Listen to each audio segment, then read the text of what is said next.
In the 1950s, Sunnyvale grew from 6 square miles to just over 13 square miles.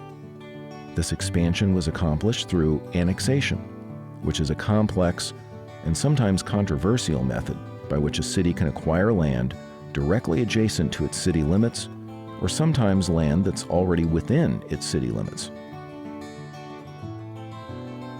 Some areas of Sunnyvale did not resist annexation. They looked forward to receiving all of the city services that would accompany becoming a part of the city of Sunnyvale. But there were a few pockets of land that stood firm and resisted. Even today, those areas remain separate from the city.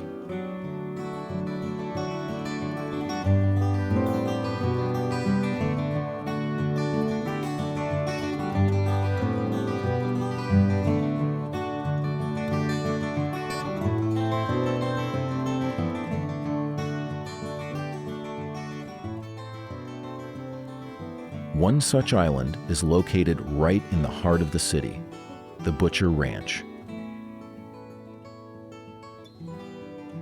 Well, when I married Bob, we lived first in a little house over across the driveway, and then we built this house right away.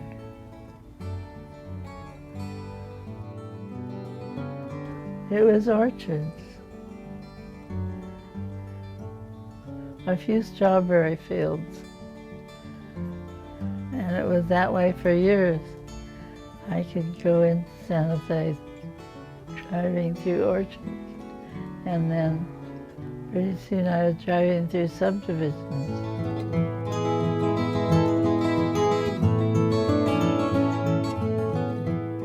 So I was born here, grew up on this land, and the things I really liked to do particularly were play in the dirt.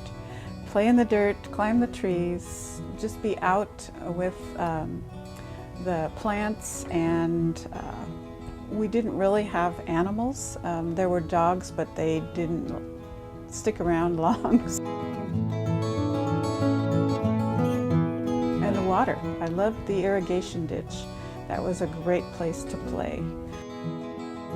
It's probably during those early 60s when we saw so much growth on Fremont Road, which was where I was going back and forth to high school. And you know, you come here and it would be what people say now is like an oasis. You can forget that you're surrounded by so many houses and so many cars and people. The Butcher Ranch remains an island today, still located in the heart of Sunnyvale.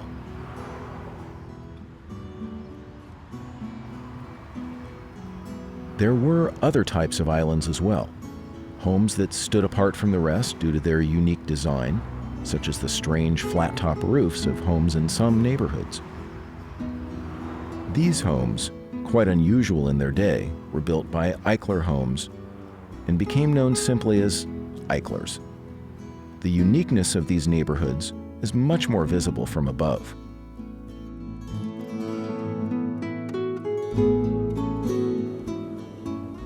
I liked the fact that it all was usable space.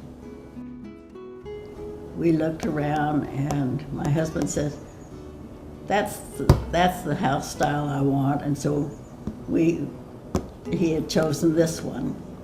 And so we put $100 down to reserve our house.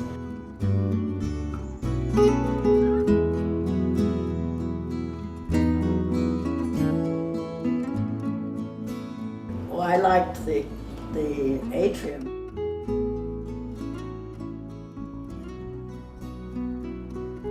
Eichlers were not painted, they were stained. And ours was a dark stain. And if you know anything about heat and flat-roofed houses. Between 1950 and 1974, Joseph Eichler's company built over 11,000 homes like these in 12 communities in California. Sunnyvale was one such community, eventually becoming the home to over 1,500 Eichlers.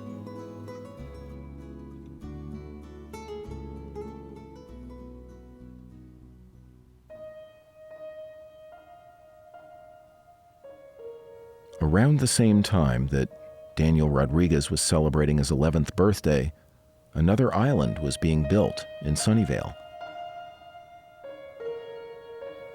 It wasn't an island that you could visit. It was an island of secrecy. Just as the Cold War was gearing up, the government started building something on the north end of town. Officially, it was called the Sunnyvale Air Force Base. But the locals called it the Blue Cube. The Blue Cube was a tracking station for military satellites. For a period of time, the Blue Cube was Silicon Valley's most likely target of attack by Soviet nuclear missiles. The people who worked here were told not to wear their uniforms around town and not to talk about what they did there. Built in 1960 on land near Moffett Field purchased from Lockheed, the station was originally known as the Air Force Satellite Test Center. In 1994, the base was renamed Onizuka Air Force Base in honor of Lieutenant Colonel Ellison Onizuka, one of the astronauts who died in the Space Shuttle Challenger disaster on January 26, 1986. The Cube's next mission has yet to be announced.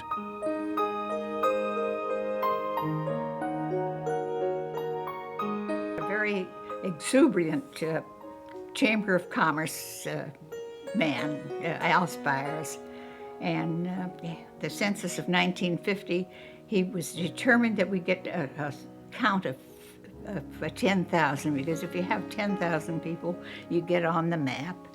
And after he got up above 9,000, he was going to, they claimed, to the motels and even knocking on doors trying to get it up to 10,000, and he couldn't do it, and we didn't get that. But he was whispering to us that you haven't seen anything yet. Your Sunnyvale is going to grow. Apparently, he knew they were dickering with Lockheed. We didn't know it at the time, but right after that, about 52 or 3, somewhere in there, Lockheed showed up. And after that, boy, there was no stopping Sunnyvale.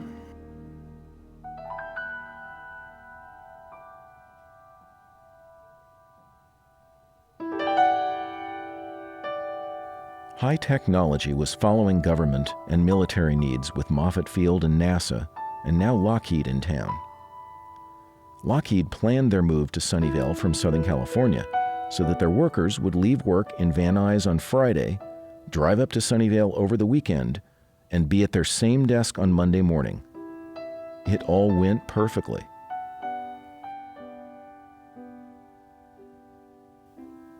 Now the city was expanding all of its industrial areas. New office parks were springing up all over the northern part of town.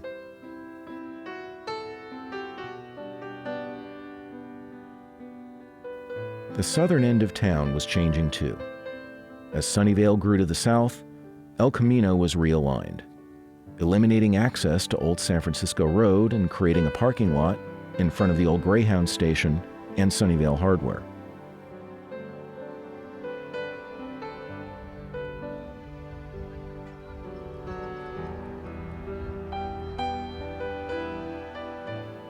This was the beginning of the end of Murphy Avenue as the primary entrance to downtown.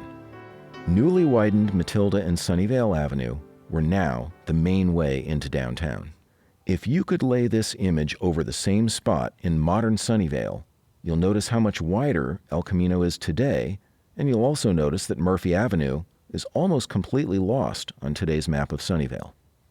But not lost is the building that used to be the Junction Creamery. It had served as the Greyhound bus station for many years. Since the 50s, this building had been many things. In the 70s, it was a bar that would change the entertainment industry forever.